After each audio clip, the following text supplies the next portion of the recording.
Então, erros de categoria. Tentativa de um olho usurpar o papel dos outros dois. Se eu vou usar o olho da mente para estudar o espírito, é complicado. Confusão de coisas, olho da carne, olho da mente e o olho espiritual. E o uso do olho equivocado embota a visão. Embota a visão. Então, eu queria conversar um pouquinho com você sobre ciência.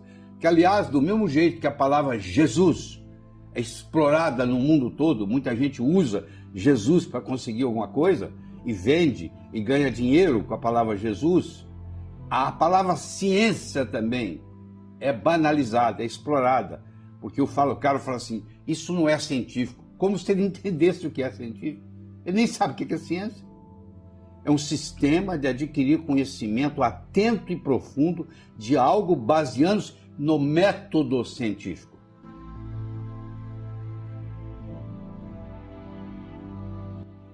Então, você, para entender ciência, você tem que entender o que é o método científico.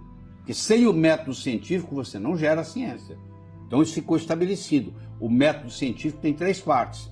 O método científico tem as chamadas etapas de obtenção do conhecimento cientificamente. Primeiro, a instrução. Vamos supor que nós vamos fazer um estudo científico se hoje, aí onde você está chovendo.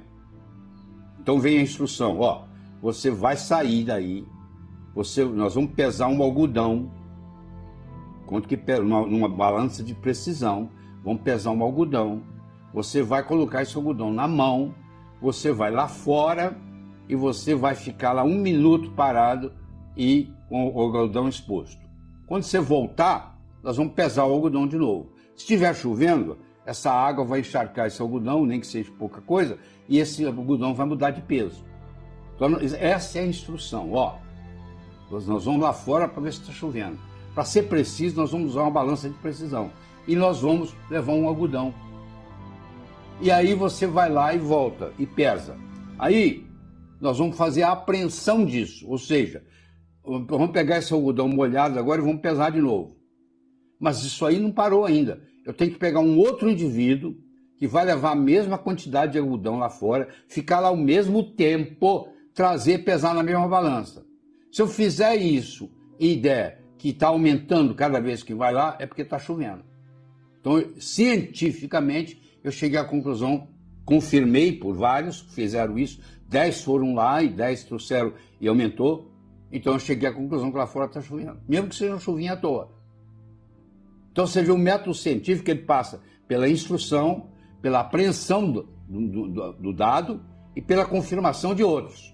Então, eu tenho um procedimento, ele tem que ser sempre igual. Se eu vou fazer um estudo científico, eu tenho que proceder do mesmo jeito. Ele vai ter uma percepção, está pesado, mais pesado o algodão, está menos pesado o algodão, e uma comparação com outras pessoas que seguiram o mesmo procedimento.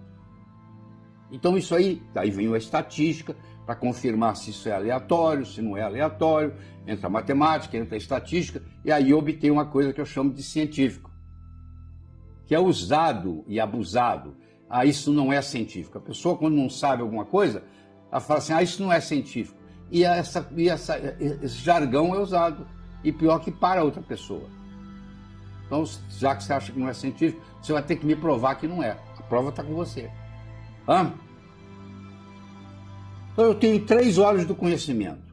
Eu tenho o olho da carne, que é os sentidos, a visão, a audição, o olfato, o odor, o paladar.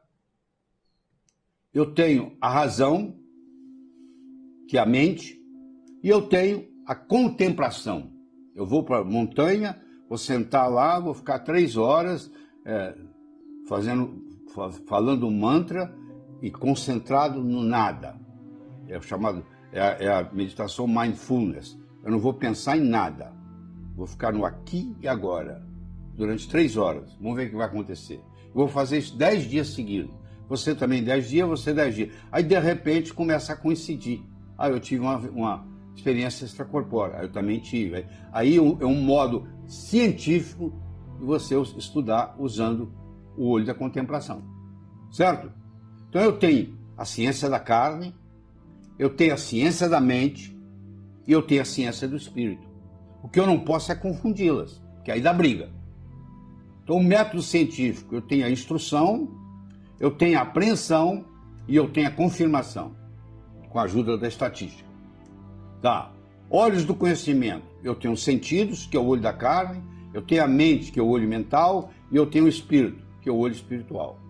E tipos de ciência, eu tenho a ciência da carne, eu tenho a ciência da mente, eu tenho a ciência do espírito. Ah, mas a ciência não bate com a religião. Mas a religião não pode usar o olho da mente para determinar Deus. Você tem que usar o olho do espírito.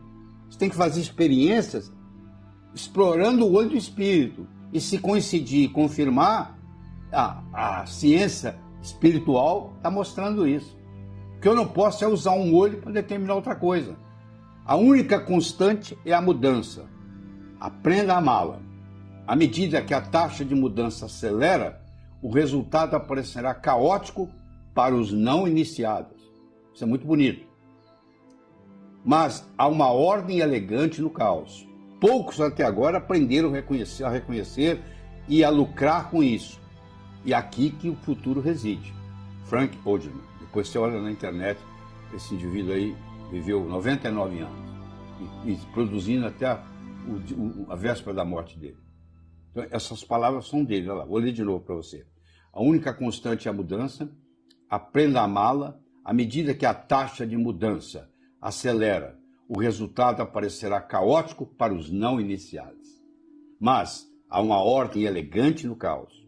Poucos até agora aprenderam a reconhecer e a lucrar com isso. É aqui que o futuro reside. Então, paramos aí, não foi? Faço questão de ler novamente. A única constante é a mudança. Aprenda a amá-la. À medida que a taxa de mudança acelera, o resultado aparecerá caótico para os não iniciados. Mas há uma ordem elegante no caos. Poucos até agora aprenderam a reconhecer e a lucrar com isso. É aqui que o futuro reside. Essas palavras são muito, muito poderosas. E de alguém que era um gênio, tá? Muito bem. Então, como eu disse, o viver nos dias de hoje é caracterizado por 3 palavras. A complexidade. Vivemos num mundo altamente complexo. É muito mais difícil você morar na cidade onde você mora hoje do que era 20 anos atrás. A velocidade, tudo acontece quase que na velocidade da luz. E a incerteza. De repente aparece uma surpresa, né? De repente aparece um cisne negro, né? Mais ou menos assim. Então, no mundo de hoje, nós não temos mais platô como a gente tinha antigamente. O indivíduo era latifundiário e ficava latifundiário a vida inteira e passava aquilo para os seus herdeiros. O indivíduo era capitalista, ficava capitalista a vida inteira e passava para os herdeiros. A informação, ela fica velha, então ela tem que estar sempre renovando. E nesse mundo informático que nós vivemos, ou você está subindo ou você está descendo, tá? Então não há mais platô. Ficar lá em cima, eu sou latifundiário, eu sou capitalista. Isso não existe mais. Então você está subindo ou está descendo na curva da vida. Não tem mais platô. Se você não estiver subindo, você estará descendo. Primeiro eu quero saber de que lado da curva que você está. Você está do lado azul, você está crescendo, ou você já está do lado vermelho. Eu não estou falando em termos de idade, não. Eu estou falando em termos de percepção, em termos de inteligência, em termos de capacidade intelectual. Você já parou de crescer, você está crescendo. Como é que fica isso? Você ainda tem energia para estudar muitas horas, etc. e tal. Certo? Mas uma coisa é certa, não há mais platô. Você agora tem que decidir aí. Você está do lado azul ou você está do lado vermelho? Você está crescendo ou você está diminuindo? Tá bom? Isso aí ajuda você a pensar nisso. E eu quero conversar com você sobre algumas verdades sistêmicas. Um sistema é tão forte quanto a sua parte mais fraca. O elo de uma corrente vai arrebentar no elo mais fraco. É aquele que eu tenho que me preocupar. Se eu quero fortalecer uma corrente, eu tenho que fortalecer o elo mais fraco. Se eu quero fortalecer um sistema, eu tenho que ver onde está pegando, onde é que o sistema é mais vulnerável. Não adianta eu ficar fortalecendo o sistema onde ele não é vulnerável. Eu tenho que fortalecer onde ele é vulnerável. Lógica é um fator necessário, porém não suficiente para lidar com a complexidade. Eu disse para você o seguinte, que você não faz um bolo só com farinha, nem só com manteiga, nem só com ovos. São ingredientes necessários, são. Cada um deles é um ingrediente necessário, mas não suficiente. Você não consegue fazer um bolo só com leite, ou só com açúcar, ou só com ovos. A lógica é um fator necessário, importante, muito importante, mas não é suficiente. A lógica está localizada quase que exclusivamente no hemisfério esquerdo. E tem gente que está indo muito bem, obrigado, grandes artistas, pintores, que estão trabalhando com o cérebro direito, que nós vamos ver aqui essa distinção daqui a pouco. A função é determinada pela estrutura, isso é muito importante. Não se faz foguete com estrutura de cadeira de balanço. A aerodinâmica de uma cadeira de balanço não serve para fabricar foguete, porque a estrutura determina a função. A estrutura sempre precede a função. Complexidade e incerteza são dois lados de uma mesma moeda. Onde eu tenho complexidade, eu tenho incerteza. Onde eu tenho incerteza, eu tenho complexidade. Então, nós vivemos num mundo complexo, cheio de incertezas. Nunca teve tanta incerteza quanto hoje. De repente, muda tudo. Como é o caso da Covid-19, que nós estamos experimentando, né? Então, todo resultado extremo tende a ser seguido por um outro mais próximo da média. Numa família aparece um filho gigante, o outro vai ser mais ou menos do tamanho da média da família. Quer dizer, todo resultado extremo tende a ser seguido por um outro mais próximo da média. E pensar em círculo é um dos ingredientes para o pensamento sistêmico. Eu tenho que ficar fazendo isso várias vezes. Não adianta eu pensar uma vez só. Eu tenho que pensar. E uma coisa interessante é você levar isso para o sono. Está documentado na neurociência que tudo aquilo que nós vivenciamos nos últimos 20 minutos antes de dormir rumina no nosso cérebro a noite inteira. Se você faz uma pergunta e vai dormir, o seu cérebro lida com aquela pergunta a noite inteira. E quem sabe amanhã de manhã, quando você acorda, está indo tomar o café da manhã, vem a resposta. Então, você tem que aprender, já que você vai passar 1/3 da sua vida dormindo, se você tem 60 anos, você passou 20 anos dormindo, por aí, até mais, porque quando você era criança você dormia mais ainda, mas por 1/3. Então, como é que você faz para aproveitar do seu cérebro para resolver problema para você enquanto você está dormindo? Você acha uma boa ideia? Pois é, muito simples. A hora que você coloca a cabeça no travesseiro, você tem que pensar assim, ó, o que eu quero resolver essa noite? Qual a pergunta que eu vou fazer para o meu cérebro, cuja resposta vai me ajudar a alavancar na vida? E aí você formula a pergunta e vai dormir. E o seu cérebro vai ruminar com essa pergunta a noite inteira. Amanhã, quando você estiver tomando café da manhã ou dirigindo para o trabalho, de repente vem. Quer dizer, se você não perguntar, o cérebro não responde.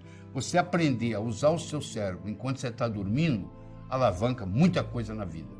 E eu uso isso há muitos anos e eu acho isso muito eficaz. É uma coisa simples que você, ao colocar a cabeça no travesseiro, eu primeiro pergunto para mim mesmo, eu custei mais ou contribuí mais para o universo hoje?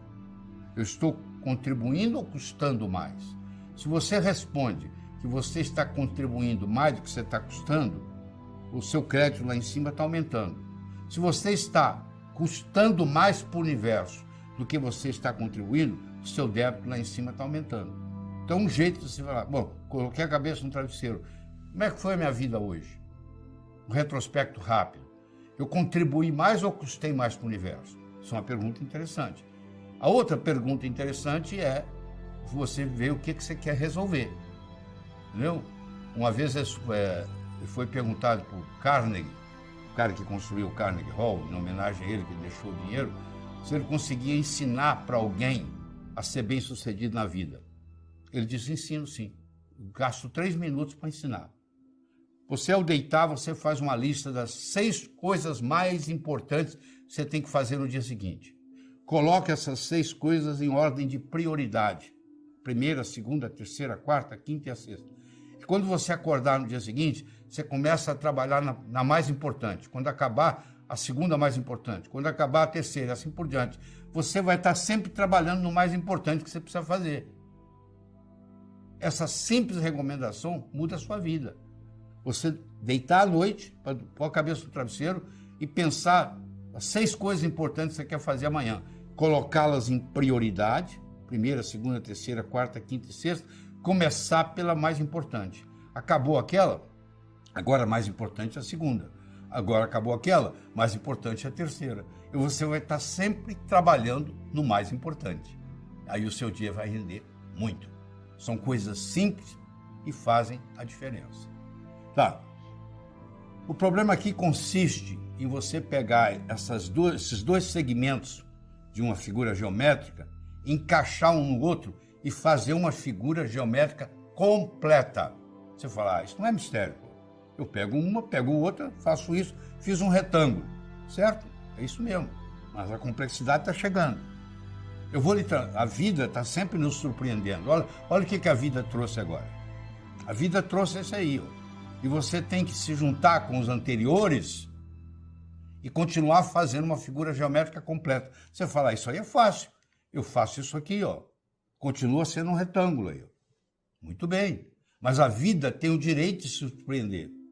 Todo mundo. Coisas boas ou coisas ruins. Aí, de repente, surge isso aqui, ó. Que você tem que encaixar nessa figura anterior e formar uma figura geométrica completa. Aí você começa a analisar e você vê que para você fazer isso, encaixar isso lá, você tem que destruir para construir. É uma destruição construtiva que nós chamamos. Destruição construtiva. Porque como é que eu vou encaixar essas duas peças nesse aqui e continuar? É muito simples. Eu tenho que destruir para reconstruir. Olha lá. Eu mudei agora encaixa, olha lá. Eu fiz uma destruição construtiva. Isso é muito importante, porque na nossa vida, às vezes, nós vamos ter que destruir para construir. Aliás, Pablo Picasso dizia, não existe construção sem destruição. Você vai construir uma casa, você começa fazendo um buraco, o alicerce. Você vai derrubar árvores. Você não vai. Você vai delegar, alguém vai derrubar e vai te vender as tábuas. Mas as tábuas que você comprou veio de uma árvore que foi derrubada por causa de você, porque você teve demanda de vender para você. E você vai destruir, vai dinamitar pedreiras. Você não? Bom, você delegou para alguém. Alguém foi lá, dinamitou e trouxe a brita. Olha que interessante. Você fez um buraco no solo, você destruiu a árvore, você destruiu pedreira e ainda nem começou a construção da casa. Toda a construção requer uma destruição. Às vezes, para eu mudar de patamar, eu tenho que largar a mão de coisas que eu vinha fazendo. Quais são as coisas que já são obsoletas na sua vida?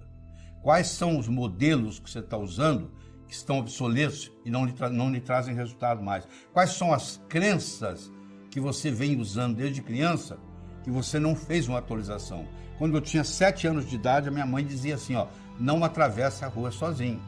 Muito bem, com 7 anos, aquilo valia.